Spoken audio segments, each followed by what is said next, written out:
Folks, we're back. This is Steve Sampson and my special guest co-host, B. Taylor. And today's guest is Congresswoman Amata Radewagen, represent America Samoa. So before we get to Ms. Radewagen, B, thank you so much for coming on the show. Thank you. Thank you for having me. Hey, tell us a little bit about you. Man, what can I say? First, Navy veteran. Okay. Thank you for your service. Yeah, served in the Navy. Played sports at the University of Missouri, football and basketball, and then was able to serve and played on the All-Navy and the team, Armed Forces Team USA, selected by the Chief of Naval Operations and Secretary of the Navy. And then the Navy was so gracious enough during the war to allow me to be on special temporary special duty assignment to pursue the NFL. And the Chargers, one of the great, rest in peace, Junior Seau, when I got there, he helped me get an agent to pursue the NFL and brought the Chargers on the base. And thinking I'm going to, do sports, I get offered a music deal from the Motown legends through meeting Snoop. And so Snoop Dogg. Yeah, Snoop Dogg. And so the rest is history. So I've been able to, garner some number ones and awards and really continue to be a goodwill global ambassador for our nation's heroes in entertainment. So I'm having fun. Well, I want to thank you for coming on and helping me interview the Congresswoman. No problem. Anything for her. Hey, do you have any rants? Because I usually ask my co-hosts if they have any rants, something that they just want to talk about. No, I just talk about how we can better serve our women and minority communities and our heroes. I think this is a time where we need to focus on my generation and younger, the younger children and focus on what's going on in the world to make sure we keeping the morale and everything up for our veterans and our militaries who are keeping us safe during these times, and first responders who are dealing with these attacks in schools and stuff, because, we just got to keep them in prayer and be able to support them to the fullest. Well, thank you so much for that. Yeah. Congresswoman Radewagen, thank you for being here. It's great to be here, Steve. Yeah. I want to first of all thank you for your support for all these years, veterans in politics international, for all those lean years that I was climbing up the ladder, climbing up the sand dune. And so I can't thank you enough for that. I wanted to say that Junior Seau, he is a blood relative of mine. Wow. You may hear people say, oh, The Rock's my cousin or this and that, but no, Junior is as a matter of fact, his grandmother lived with us when I was growing up in American Samoa. Wow. Yeah. Wow. So that's awesome. Congresswoman Radewagen, I know you hail from the American Samoa, and you spent a lot of time in Washington, D.C., but tell us about you. Well, I'm just from the village of Pangpango. I actually grew up down there back in the day when we had no school buses. We only had a leftover military surplus, kind of a patrol boat, and that we used to go down to the wharf every morning, and the kids would pile on and they would take us across the harbor, and then we'd walk the rest of the way, and a lot of times the boat would break down, so we did a lot of walking in those days. We didn't have paved roads, but we did not feel as though we were deprived in any way. We were kids. We were having fun, go swimming every day, and all that kind of stuff. So I think that I had a very special experience growing up like that in a very remote area where, honestly, people ask, what do you need? We need everything all the time. And it has brought me to where I am today, fighting tooth and nail for the people of American Samoa in front of the U.S. Congress. Well, when people hear that you represent American Samoa in Congress, some people, they don't know how the political system works. They're like, Congress, American Samoa, it's not one of the 50 states. Right. How did that happen? Could you explain? Well, actually, we have been part of the United States for 124 years. Wow.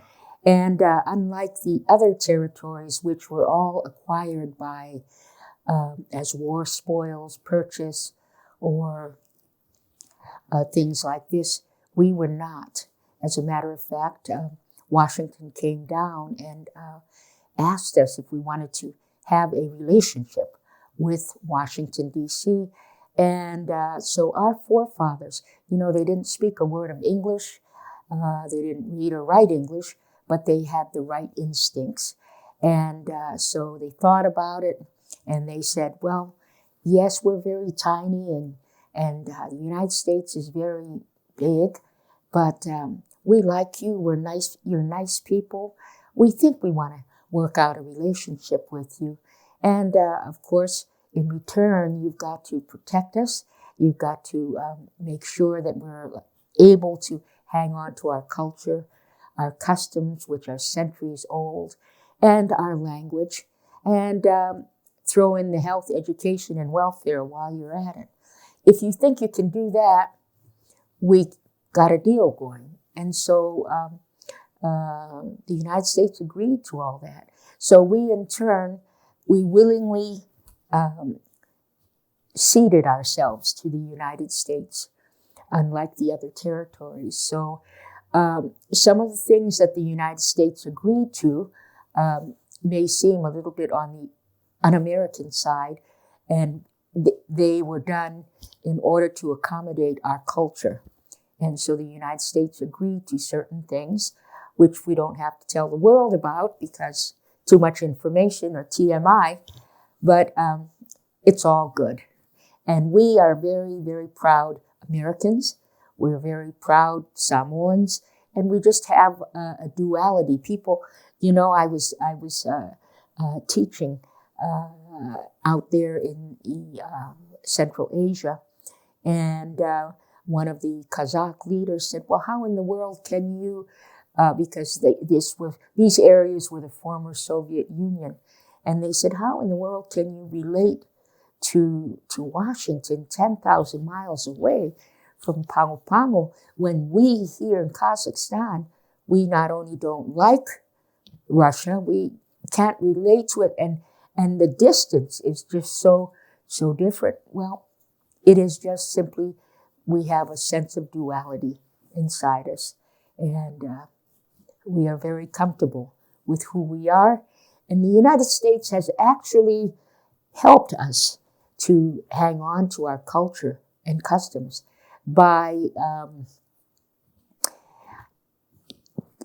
isolate is not the exact word, but just kind of to keep us away from the rest of the world, as it were.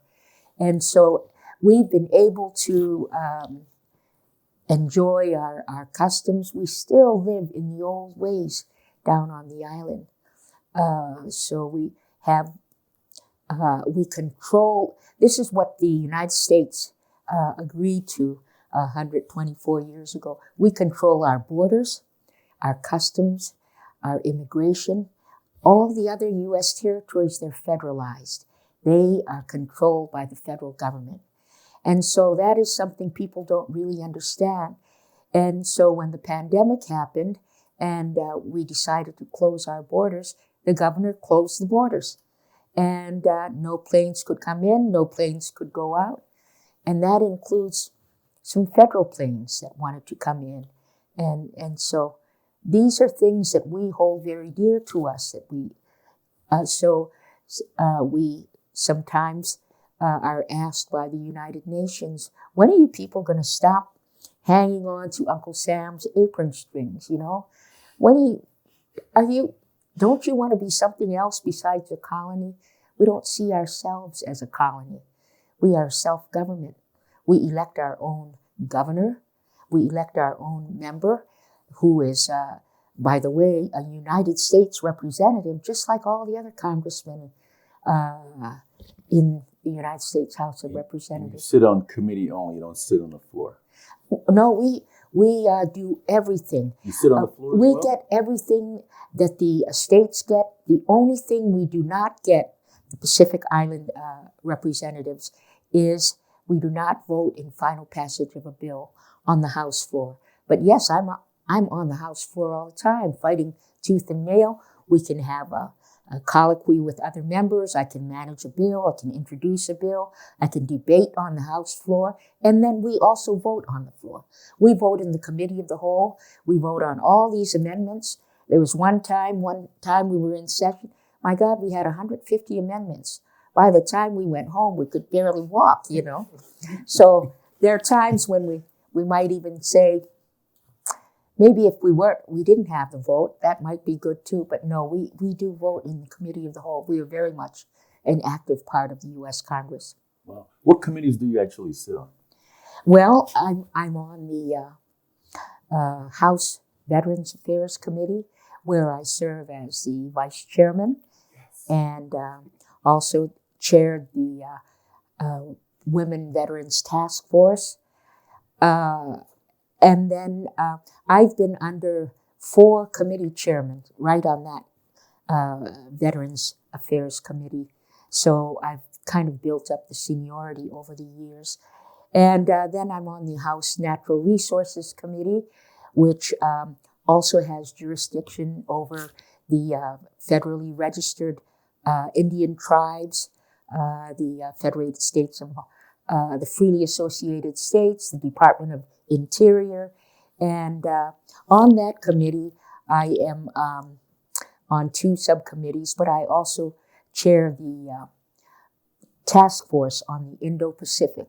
As you know, the Pacific has become very, very critically important at this time, with China breathing down our necks constantly.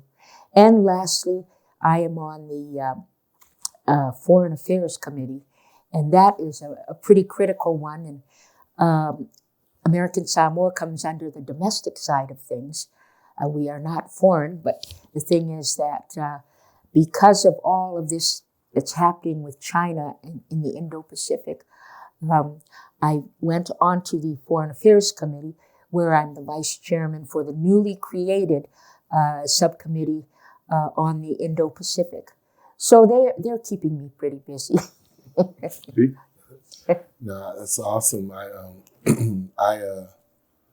My thing is what I wanted to understand is how, for me being younger in a younger generation, of how can we work more with Congress and issues that are like dear to me when it comes to military veterans, women, minority veterans and minority. I visit Congress a lot, but getting an opportunity to work with the VA committee and coming to really understand the initiatives of the Armed Service Committee and the VA committee so that I can use my platforms to take it, out to the younger generation. Because I think a lot of times we'll see something on TV that or whatever we heard but not be accurate. And to be able to work and have someone in there like myself who's educated, that understands the military side but understands these platforms of education and sports and entertainment where the youth and minorities are dwelling at.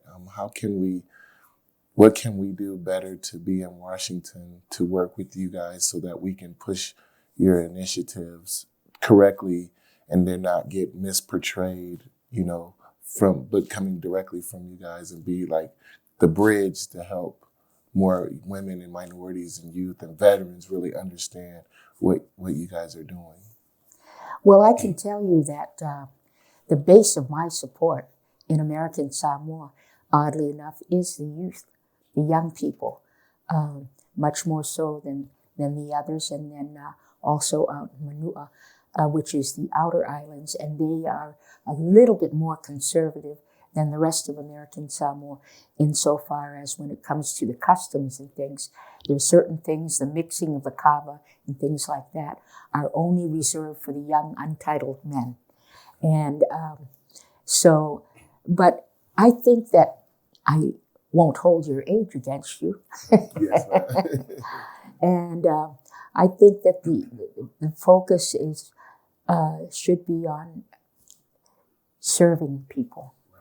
And I think it's great to be young. We all like that. But I mean, getting involved, getting active because these are things that the young people care about too. And the reason the young people, I humbled by their support for me, I hold these town hall meetings, village by village. and we have 70 plus villages. The young people tend to come in because, and that's the reason the young people up here are getting interested too. They're interested in their future, having a better future. And they would like to maybe have a better future than maybe their parents had a chance to have.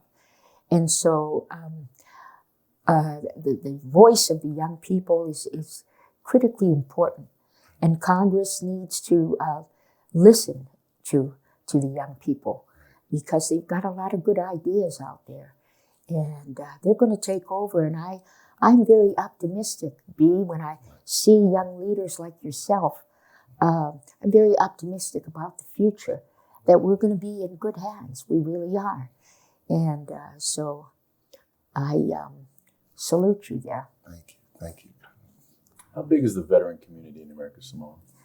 I would say that it's about 10% of the entire population. And we also have about 10% of the entire population is active military. So veterans and military are very, very important, not only to me. That's right. How big is the population? Well, it's about 60%. And we have hundreds of thousands of Samoans who live across the United States, and they go back and forth, quite a few in Hawaii and all up and down the West Coast. And they all, for the most part, stay in touch with that tiny little island.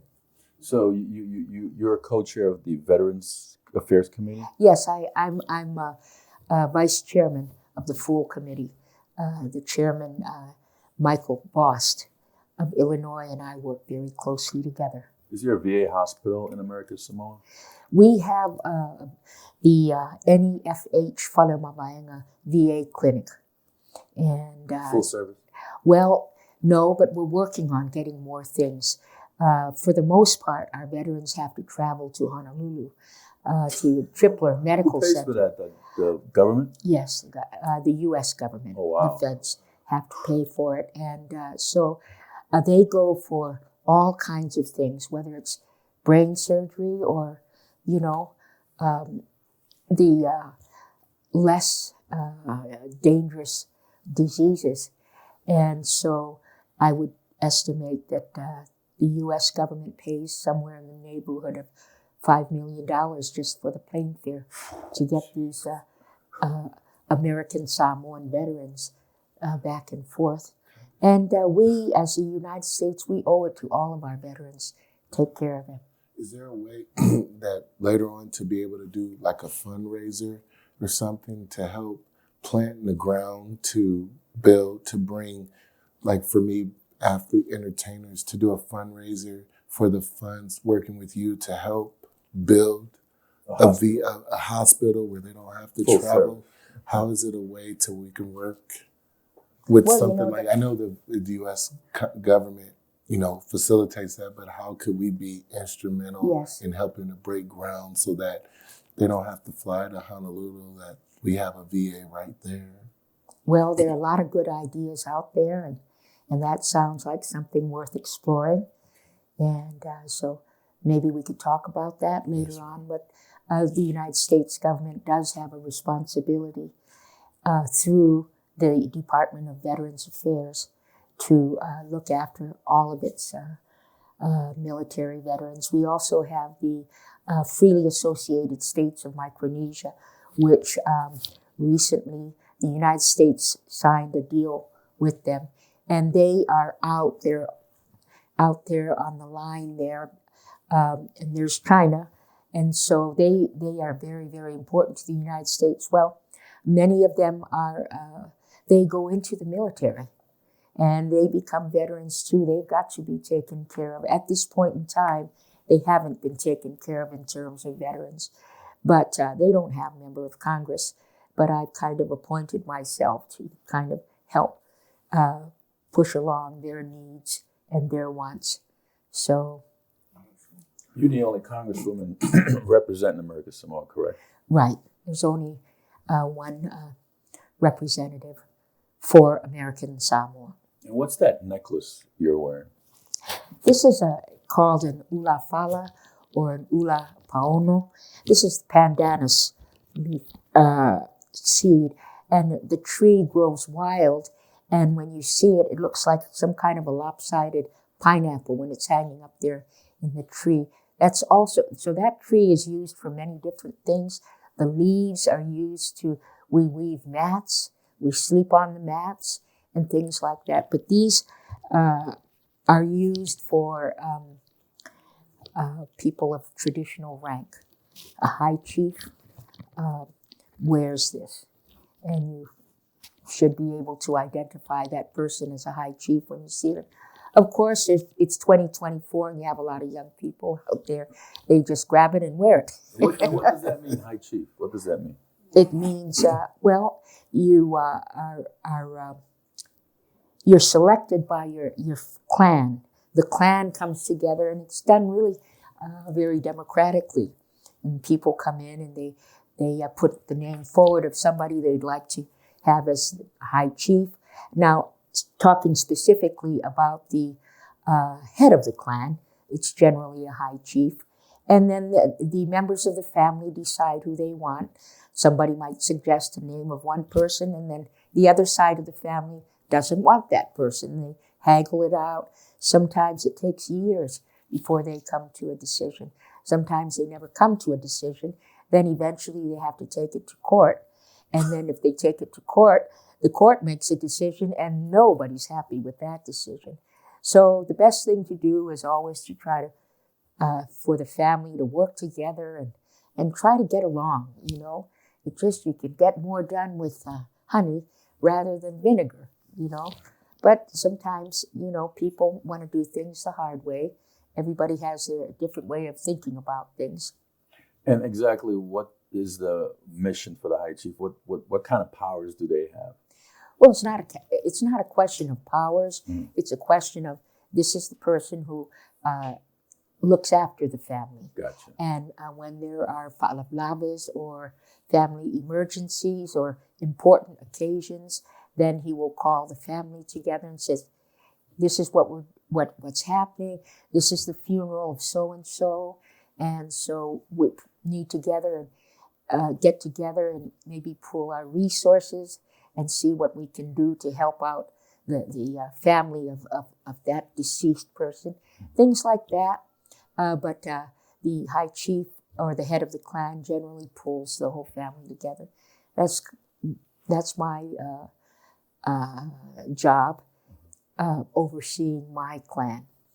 So what's the main revenue source in American Samoa? Is it fishing? Is it tourism? How do you guys generate monies over there? We are actually a one industry economy. American Samoa is the home of Charlie the tuna.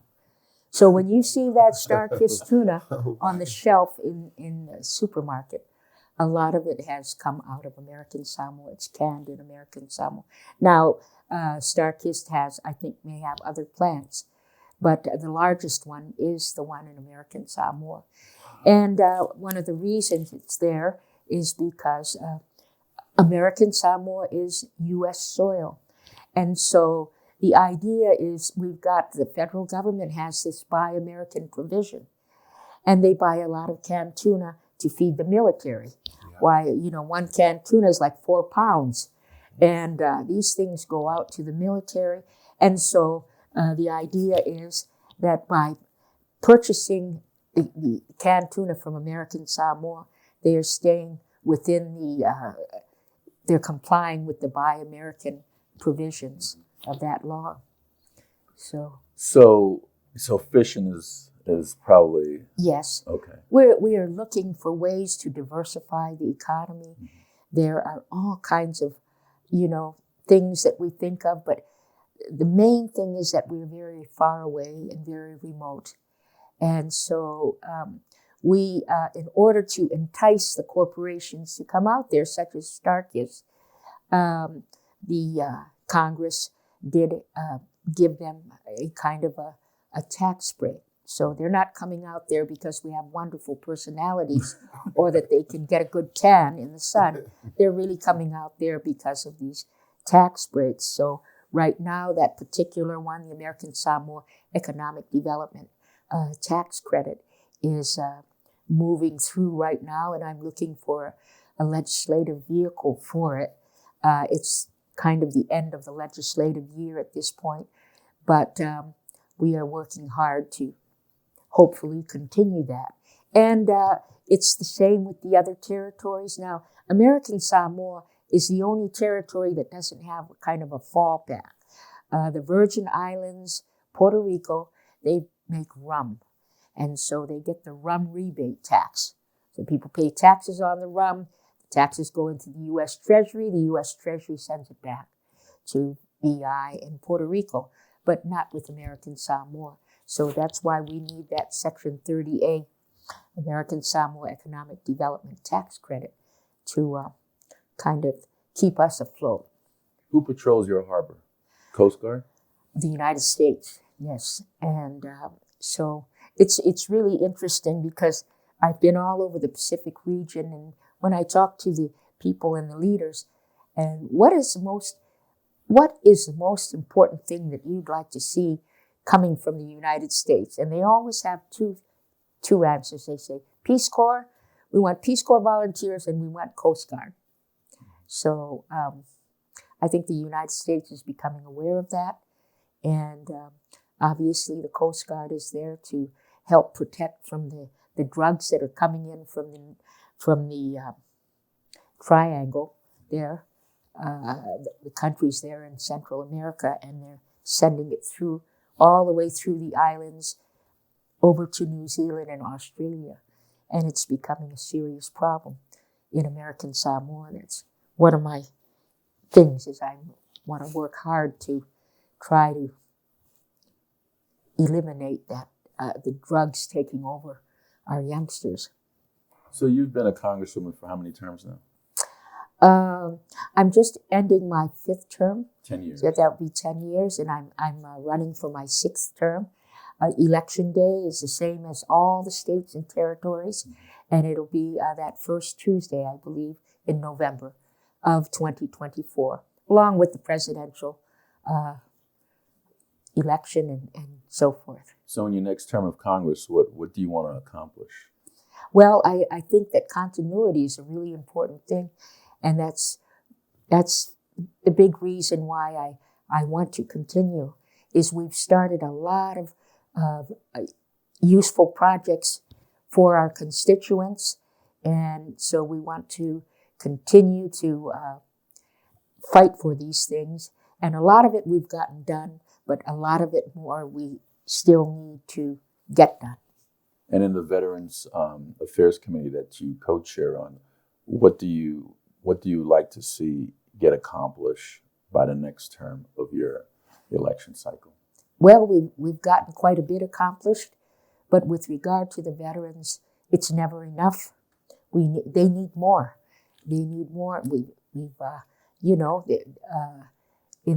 For instance, back in the day, I think veterans were given 15 years in order to get their education, and Uncle Sam would pay for it if they wanted to. But now, during my time, and Congress passed a bill and into law that allows the veterans to go to school anytime they want. If they're 99 years old and all of a sudden they decide they want to go back to school and they need help in paying for college, it's taken care of. Yeah, that's a big thing. I got people that are older, like, man, I missed the window, but I want to go back to school for my VA, but I can't use it because the window's gone. And I think that's a big thing. And I think another thing, Congresswoman, as you know, I've partnered my nonprofit. One of the things I would like to work with the VA committee and to open up these doors in corporate is the example of the NFL. They have the Salute to Service program, which is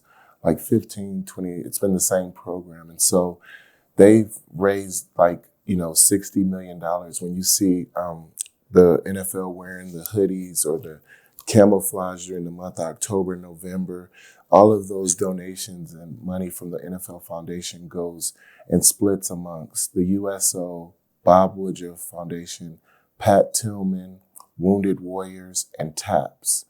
And so example for me is I've been partnered, with them where we do stuff with the Heroes Experience for the last 4 years, but they have, no minority operating for female minorities or male minorities where they're donating money to. It's kind of like those big five represent the money, and then they're supposed to disperse to help veterans. What we're saying is to work with Congress in the NFL, which is a big platform, to say, hey, our military is not one color of race like you guys been doing for us. So what is the process to change that narrative so that they can donate toward more minority veteran organizations, because they make it very hard to it, and you just got these five, and that's not what we're looking. There's no representation of myself or yourself. So what about the other younger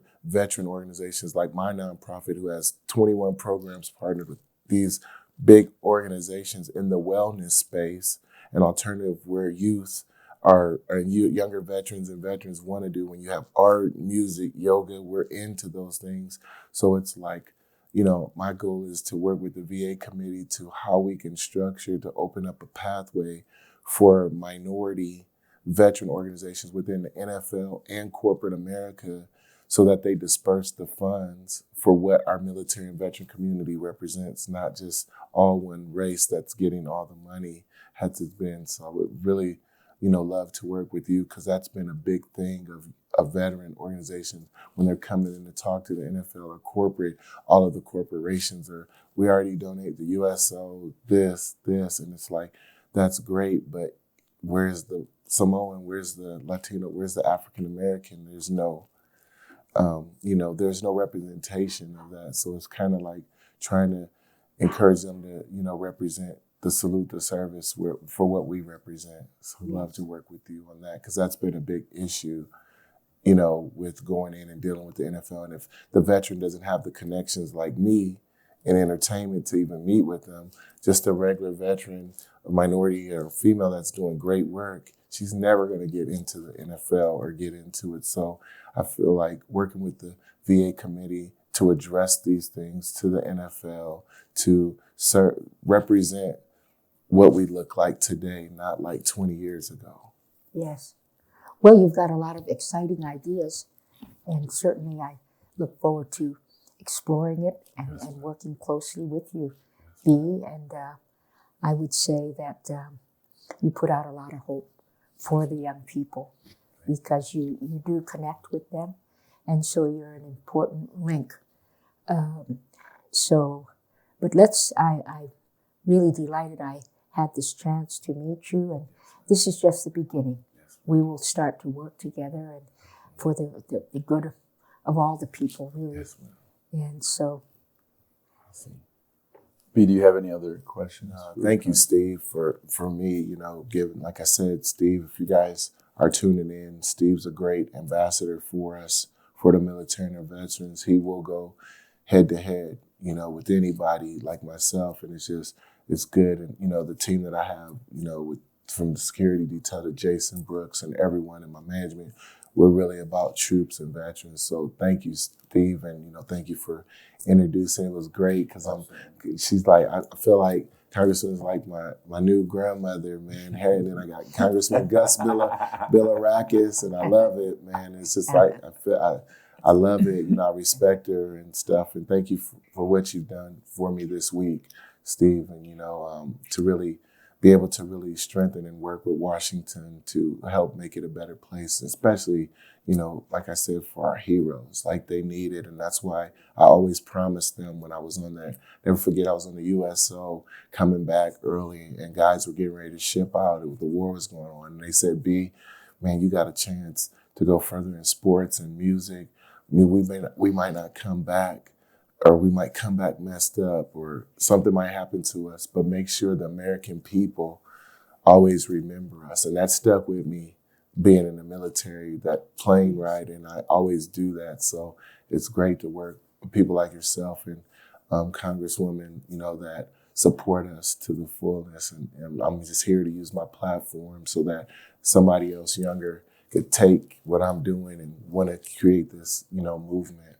Thank you.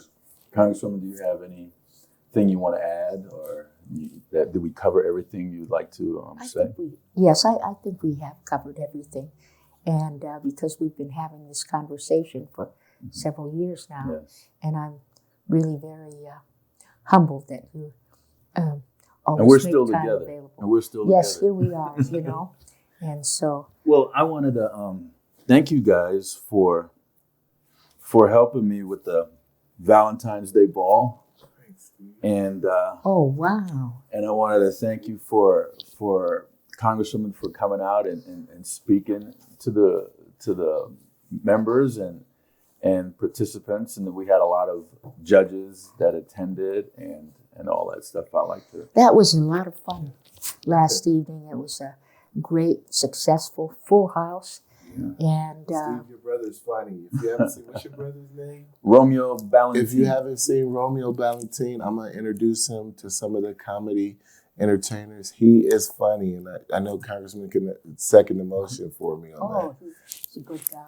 that. I realize he's already an actor. He's done several movies and things like that. But he's great. Yeah, he's great. And thank you for sharing with us that you have how blessed you are to discover all these 17 or 16 siblings. Mm-hmm. My God, that's beautiful. Yeah. Amazing, Wow. amazing tool. Congresswoman, Mark is going to zoom in on you, and you could tell the people of America Samoa to put you back in office or whatever you want to say, and your point of contact, website, phone number, whatever you like to give out. Yeah, fatalo fatu ia man manu tato atu o mamalu fo il silsila man fa fonga mai o tato atu ya tulanga lava fa pena o mamone ya no fa o tato te tanta no atuai ino interneti fa taitele ya man tu mai ita il palota ya November o tausanga nei lua afe lua sfulfa fa taitele ya manuia lava le fa sausaunga. Oh, I didn't know when you were done. Well, thank you so much, Congresswoman B. Do you want to say anything? Thank you again. Please support Veterans in Politics. Check them out and follow them. It's a good platform for us, military and our veterans in the community. So if you come to Vegas, look up Steve. You always got a home for our troops and our vets and their families. I want to thank you, B. Taylor, for coming out and helping with the ball once again, and Congresswoman Radewagen, thank you for doing that as well. Folks, we had a great Valentine's Day ball yesterday. There was about 100 folks there, and we had a great time. And I want to reach out and make sure that I give praise and thanks to Dr. Robert Madoff. He did an excellent job on getting folks to attend and getting all the items that we needed for the ball. And I also want to thank Mr. James Jonas for helping out. He was very instrumental in many aspects of our organization, including putting on this show as well. So I want to reach out and say that and make it official on the record. And I want people to come to the next ball. We do it every other year, and the next ball will be in 2026 when every single district court seat will be up. All 58 seats will be up. So that's going to be a huge ball. And I want to make sure everybody know that. And I also want to make sure this is a live program now. And I want to make sure that everybody comes to the Veterans in Politics studio at 1016 Monticello Drive today, because Congresswoman Radewagen is having a fundraiser and a meet and greet from 12 to 1:30. And the Polynesian Las Vegas folks, the Samoan Las Vegas folks, come on down and meet this great woman, and veterans as well, because she sits, Congresswoman Radewagen sits on many veterans board. So maybe you have a question or two you wanna relate, come on down and see her. So that's at noon today, from noon to 1:30, and it's gonna be catered by Popeye's Fried Chicken. So come on down. So minority and blacks come too, because we eat Popeyes, we eat chicken. So come on, all of you guys come. So, Congresswoman, again, thank you so much. Thank you, Steve. I hope you have a safe journey back to America Samoa or DC, whichever direction you're going. And I'd like to get some of your frequent flyer miles if you might want to give it to me. So, B. Taylor, thank you so much. Thanks, I know Steve. you have a busy schedule as well. Thanks, and Steve. thank you for coming out and helping support the Congresswoman. Yes, man. This is Steve Sanson and B. Taylor with Veterans in Politics. Until next time.